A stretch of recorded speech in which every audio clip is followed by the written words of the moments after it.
आता लांडे साहेबांचं आमचं नाव तसं काय भावाच्या पलीकडे आहे ते. आणि आम्ही सगळे पैलवान मंडळी मिळून ती कुस्ती ठिकाणी गेल्याशिवाय राहणार नाही. एवढे तांबे गटातली एवढी मंडळी आहे, तेवढे गटात आहे काही खैरेची मंडळी आहे, माझ्याबरोबर जेवढी मंडळी आहे आणि खामगाव शिवाजी वाडी इथून सुद्धा मी कमीत कमी 101% लांडे साहेबांना मतदान मिळवून देणार आहे. मतदानासाठी फक्त व्यवस्थित राहावं लागतं. 4 माणसं चांगलं म्हणलं पाहिजे, तेवढं मतदान मागं फिरतं. निश्चित झलक नाही यायला पाहिजे कधी. जातीवरती साहेबांनी कधी राजकारण केलं नाही. मला तर अगदी ताटात मशाला गेलो, मशासाठी गेल्यानंतर एक दिवसाला दिला मधुलावाडी आणि मी आणि साहेब मधी आणि एक रगामध्ये झोपणारी आणि सगळी जेवल्यानंतर तंबू जवळ मिरची बाजारात पण पब्लिकला कधी तिथं सुद्धा पब्लिक जर पाहिजे असं तुम्ही आणि जो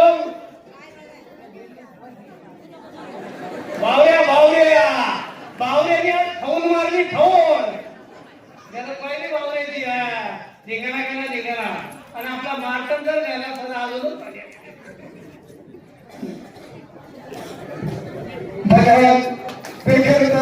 कधी बोलत नाही.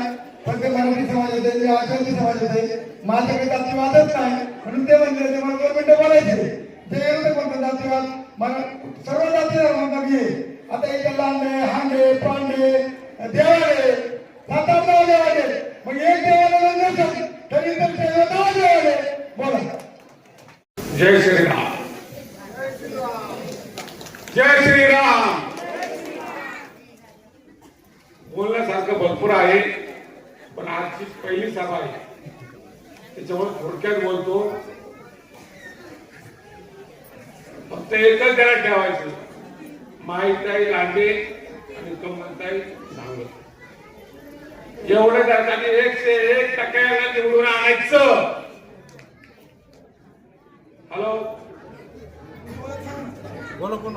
मी 11 बोलतोय. मी भाजपचा तालुका उपाध्यक्ष आहे, तो विषय जाऊ द्या. ते एकच आहे, आमच्या आजही मराठा समाजाचे 20% आहे उपलब्ध. ते काय बोलतात की बाबा जातीवाद कसला जातीवाद नाही, आमचा 20% आजचाही मराठा समाजाचा आहे. त्याला बघायची जर असं या मला मी तर तुम्हाला लगेच दाखवतो पुरावा समज. काय बोलण्यासारखं भरपूर आहे पण आता जी सुरुवाती नाही तर 1 जणांच्या वाजाला टाइम लागणार नाही.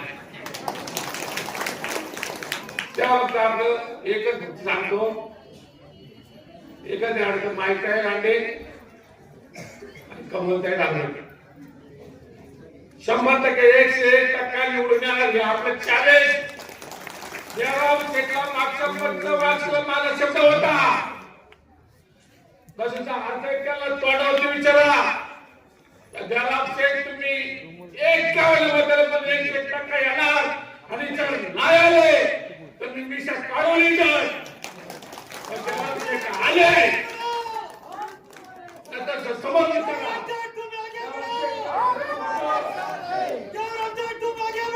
मराठा समाज कमी सांगतो आणि हे जातीवाद काय नाही हो.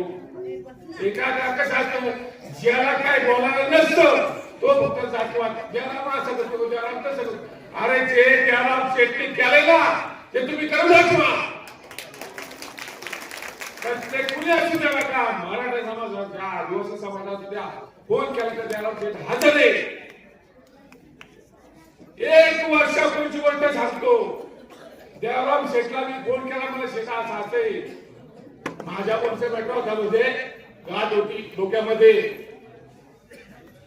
देवराम शेठ म्हणले एकच सांगितलं मला, आजपर्यंत बांगल्यावरती बांगल्यावर त्या माणसाने तिथं गेल्यानंतर मला चहा दिला आणि एक शब्द न बोलता माझ्या हातात 25,000 रुपये दिले. म्हणून अशा माणसाच्या मागे आणि आमचा मराठा समाज सुद्धा आहे. कोणी किती बोलायला करतो काय फरक पडला. कसे माहिती का आजची सुरुवात आहे जास्त बोलायचं नाही. यांच्या घंट्या वाजला काय दम काढा आणि वाजवणार. जे जे जयराम शेट्टीवरती आरोप करतात ना त्याला म्हणा तुमच्या लायक्या काय आहेत हे आम्हाला माहिती आहे. आतापर्यंत झोपले होते का काय केलं तुम्ही आतापर्यंत सांगा आम्हाला. तुम्ही दाखवून द्या का मी हे केलं आम्ही ते केलं.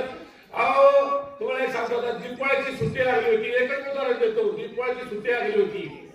आंबा ज्यूस गाडी बंद होती. फक्त एकच गाडी चालवती भिवडा. सगळ्याला फोन केले. आम्ही कामात आहे आम्ही बाहेर आहे. जयराम शेट्टीला एकच फोन केला. जयराम शेट्टीला फक्त काम 1 मिनिट. त्यांनी काय करायचं त्यांनी त्यांचं केलं. पण दुसऱ्या दिवशी संध्याकाळी आंबा ज्यूस गाडी चालू झाली. माग काय बाजे वापरावे. बस मी आता थोडक्यात बोलतो. ते एकच आता काय सुरुवात आहे. जास्त बोलता येत नाही मला.